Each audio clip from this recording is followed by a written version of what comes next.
All right, so if you've been working with Python for any serious amount of time, you've definitely run into the global interpreter lock. You know, the GIL. It's been the source of endless performance debates, all these complex workarounds we've had to build. It's just been a fundamental limit on how we write parallel code. Well, guess what? That's all changing. We are right in the middle of one of the biggest shifts in Python's entire history. Today, we're going to break down exactly what this means, from those classic workarounds to the incredible changes that are finally unlocking Python's true multi-core future. So, this is the question that trips up almost every Python developer at some point. You get a brand new multi-core processor, you're excited, you spin up a bunch of threads to speed up some heavy calculation, and you get nothing. Your program is still stuck on a single core. What gives? Well, the answer comes down to one single, powerful, and honestly often misunderstood mechanism. And here it is, the global interpreter lock.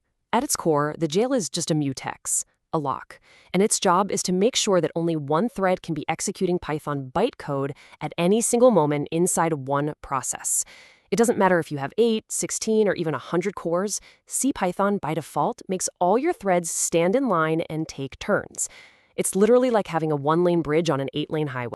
Now, it's really easy to look at the GIL and think it was some huge mistake, but it was actually a brilliant and super practical choice for its time. See, Python's memory management uses something called reference counting, and this is where the trouble starts. Imagine you have two threads, and they both try to change an object's reference count at the exact same instant. You could have a race condition that corrupts memory, or even worse, freeze an object while it's still being used. The GIL just neatly solved this whole problem by saying, hey, you can't run at the same time.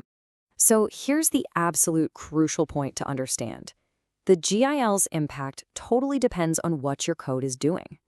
For CPU-bound tasks, we're talking heavy math, big data processing, it is a massive bottleneck. But for I/O-bound tasks, things like making network requests or reading from a disk, it's a completely different story. When a thread is just sitting there waiting for a response, it releases the GIL, and that lets another thread jump in and do some work. This is why Python threading has always been fantastic for I/O, but pretty terrible for raw number crunching. Okay, so here's the plan. We've talked about the GIL's dilemma. Next up, we'll look at the classic ways we've all tried to get around it. Then we'll dive into the two really revolutionary new paths, subinterpreters and the free threading breakthrough. After that, we'll get down to brass tacks, performance, and the ecosystem. And finally, we'll wrap up with what the future of multi-core Python really looks like. For years, clever Python developers didn't just put up with the GIL's limits, they found ways to outsmart it. Let's take a look at the three main strategies that have really dominated high-performance Python until now. So the most direct approach has always been multiprocessing. You just spin up entirely new processes. Each one gets its own memory, its own interpreter, and crucially, its own GIL. And boom, you get true parallelism. The downside? It uses a lot more memory, and sharing data between those processes can get really complicated really fast. For anything I/O heavy, async I/O became the go-to. But it's so important to remember that it solves concurrency, not parallelism. It's about juggling tons of tasks on one core super efficiently. And then there was the final escape hatch. Just write the really heavy parts in C or Rust, manually release the GIL, and let it run wild. That's actually how libraries like NumPy get all their speed. And that brings us to the first huge architectural shift, which landed in Python 3.12.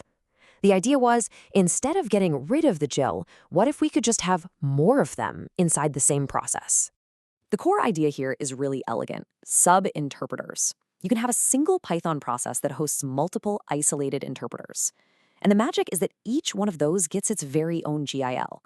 So you get that multiprocessing style parallelism, but it's a much more lightweight solution. Now, the key is that they are strictly isolated. You can't just share mutable objects between them, which actually prevents a whole class of nasty race conditions and kind of forces you into a safer concurrency model. And with Python 3.14, we get the new concurrent.interpreters module to make managing them even easier. Yeah, Python core developer Anthony Sotil really nails the main advantage here. He points out that spinning up a whole new process with multiprocessing has a lot of startup cost.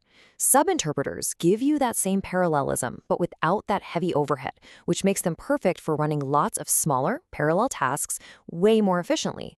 But what about the holy grail? You know, true shared memory multithreading, just like you get in languages like C++ or Java. Well, that is the free threading breakthrough, which is all laid out in PEP 703. This is it. This is the official plan to make the GIL optional. The reason PEP 703 is even possible comes down to a few brilliant innovations. First, something called biased reference counting. It basically optimizes for the most common case, where an object is only ever used by the thread that created it. This makes reference counting thread safe with almost no overhead. Second, immortal objects. Things like none or small integers just aren't reference counted at all anymore, which removes a huge source of conflict. And finally, a new super fast memory allocator called MIMALLOC and fine-grained locks on individual objects like lists and dicts replace that one giant lock on the whole interpreter. This lets multiple threads work on different things at the same time. So let's just visualize this to make it super clear. With standard threading, you've got one process, one GIL, and all your threads are taking turns. With subinterpreters, you still have one process, but you have multiple GILs, allowing for parallel work just in isolation. And with free threading, it's one process, 0 GILs, and all your threads can run truly, actually in parallel on all your cores. Okay, so what does this actually mean for you and your code day to day? Because this isn't just some academic change. It has very, very real consequences for performance and for the entire Python ecosystem. The biggest win, and let's be honest, the whole reason for doing all this, is for multi-threaded, CPU-heavy code. The performance gains are just dramatic. You finally get something approaching that linear scaling you'd expect when you throw more cores at a problem. A task that was completely choked by the GIL can now be parallelized with simple threads, finally unlocking the full power of your hardware. But there's no free lunch. There is a trade-off.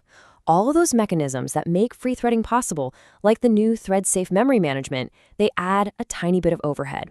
For your existing single-threaded code, this means you might see a performance slowdown of around 5 to 15%.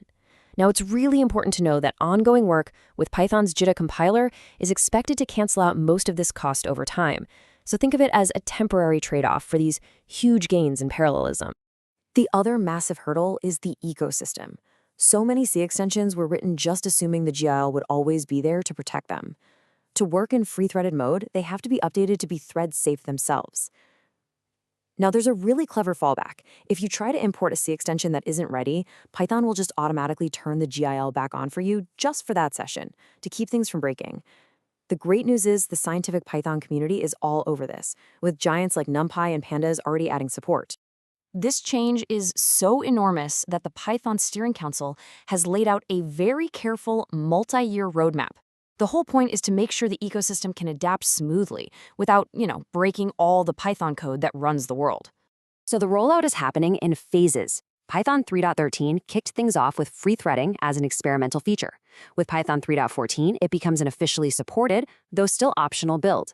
Looking ahead, the plan is to eventually let you control the GIL with a simple runtime flag, before finally, probably around 2028 or so, making the free-threaded build the default for everybody. The old GIL mode isn't just going to vanish, but it will become the thing you have to opt into, not the other way around. Okay, so what should you be doing right now? First, take a look at your applications. Are they CPU-bound? Could they actually benefit from this? Second, check your dependencies. Look at those critical C extensions. Are they ready?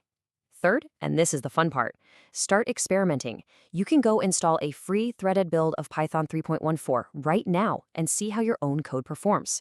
And finally, keep learning. Writing truly thread-safe code is a skill, and now is the perfect time to start building it.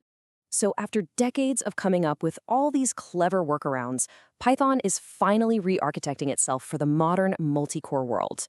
We've gone from a single lock to having many locks with subinterpreters, and now, finally, to no lock at all. This isn't just a performance tweak. It is a genuine invitation to completely rethink how we design high-performance systems in Python. The real question is, what new kinds of problems can we now solve that we couldn't before?